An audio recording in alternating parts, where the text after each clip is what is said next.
я год думала, поехать на СВО или как. И в последний момент, это получается, я работала на своей работе, и в конце июня уже, уже задумала поехать туда, решила. Говорила сперва своим родным. Например, мама была против, чтобы поехала. И она, по-моему, сама подумав, решила, что если зовет сердце, иди, типа, потом будешь жалеть. Я тоже очень долго думала. Когда работала в поликлинике, у нас врачи ездили на зону СВО, и они приехали, сказали, что там мальчики очень скучают. Им не хватает именно вот, как сказать, материнской поддержки. И после этого я твердо уже решила, что я поеду. Потому что мы все равно как мамы, как бабушки, мы переживаем за них. Как вы познакомились друг с другом? Там же? Нет. Я после того, как сходила в Аборал, мне приходит такой СМС.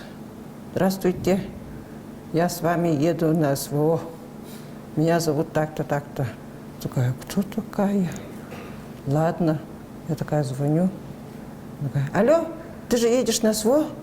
Мне вот дали твой телефон. Давайте вместе встретимся и вместе поедем. Я такая, конечно. Все, добро. Расскажите про боевые задачи, вообще какие функции исполняете на СВО? Наша работа заключается в госпитале. Госпиталь наш для легкораненых. На 30 коек развернуто было. Но поступают, когда накаты бывают, поступают до 90 Человек, бойцов. И ты на посту, например, получается одна, но в помощь приходят другие медсестры, например. Мы всегда на подхвате. На подхвате, взаимозаменяемые. Потому что они обычно поступают, бойцы всегда ночью с передовой привозят тебе вот раненых, да? И вот там уже ты фельдшер, врач, санитар, вообще без разницы. Это сразу вот так, все вместе, сообща, сразу вот так начинаем помогать раненому. И там уже не делишься, ничего, вот именно вот это вот. И быстренько тут же на подхвате вот санитар, который сейчас, шофер санитара увозит. Вот это вот очень быстро все слажено. Вот эта работа очень хорошо идет. Уже именно. знаешь, что едут, и все на готове стоим, и сразу же на подхвате все.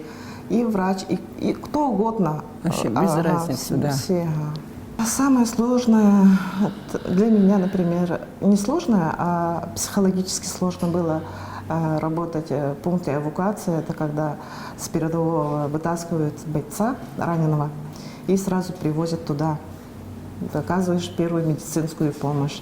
Но там работаешь с анестезиологами, и они есть. Вот. Их стабилизируем и сразу же отправляем в госпиталь, не задерживая. И вот я там, например, увидела очень сложно раненых бойцов, которые при смерти были. И вот это очень давило на психику. Для меня, наверное, все-таки, когда бойцы вот поступают в госпиталь после накатов, да, после вот этих боев, и им сложно приспособиться к условиям. Вот они койки вот столько месяцев лежали, да, вы считаете, вот на земле, да, в землянке спали, в землянке жили, да, и вот этот переход, мне кажется, вот в этот переход именно надо им помогать, потому что они почти не спят, у них у всех контузии, у всех шум в ушах. И вот из-за этого они вот ночью не спят, ходят. И мы вот, когда на смене, мы с ними вместе вот сидим Вот они подходят к нам, чаи наливаем, сидим, чай пьем, чтобы с ними именно вот поговорить. Именно надо с ними разговаривать. Мне кажется, Это очень помогает. Мне кажется, вот это сложнее. Первый раз, когда жили в лесу, больше Вот месяца только жили, в лесу. первый раз только приехали. Копали блиндажи, окопы. Там уже мы обустраивали госпиталь полевой, получается, в блиндаже. И Мы уже готовили. готовые были, И встретили наших земляков, получается. Они не поверили сперва, Да. что девушки, якутки, вы что тут делаете? С такими вопросами. Они до сих пор Да. вообще думают, что это мы, это ангелы-хранители. Они очень рады были. Если ехать, то вот не надо бояться. Быть уверенным в себе, что ты делаешь правое дело. Мне так кажется. Мне кажется, надо все-таки взвесить за и против. Вот так взять и пойти, поехать туда нельзя. Некоторые такие есть, которые Не выдерживают. не выдерживают там психологически. Бывает, что истерики бывают, да? Что хочу домой. Я приехала, оказывается, не обдумав. Мы каждый день поем якутские песни. Нас же там не двое, а там в госпитале 5. И мы разговариваем на своем языке. Халувра, как бы. Также слушаем все якутские песни. Ну, у нас фильмов нету, как-то так не получилось фильма. Ни фильмы, ни сериалы, что-то не скачали и поехали. А так с родными общаемся.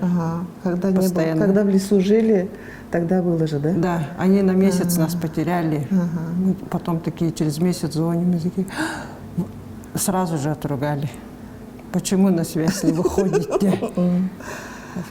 Видимо, из-за того, что мы разговариваем на своем, да, мы общаемся, слушаем, поэтому как бы Не сильно, наверное. тоски вот именно нету по родине, из-за того, что мы именно общаемся. Если бы мы по одной были, вот тогда да. Наверное, Вот это тогда ощущалось бы, что мы скучаем. Вот. А нас много, поэтому как-то уже вот это, как будто мы у себя находимся. Мало Якутии. Да. А те же сосны, мы говорим, мы все, девочки, на Вилюйском тракте лежим. Все, ягод только не хватает.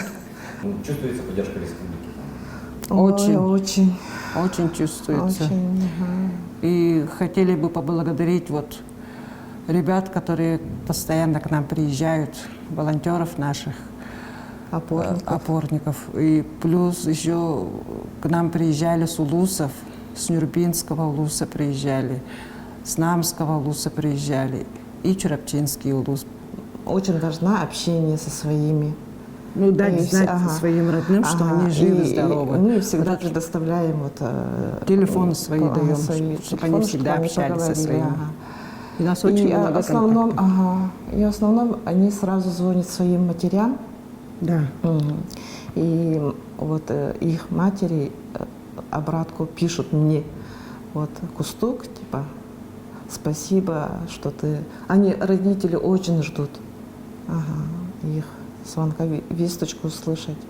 И они очень благодарны бывают, что это поговорили со своими сыновьями.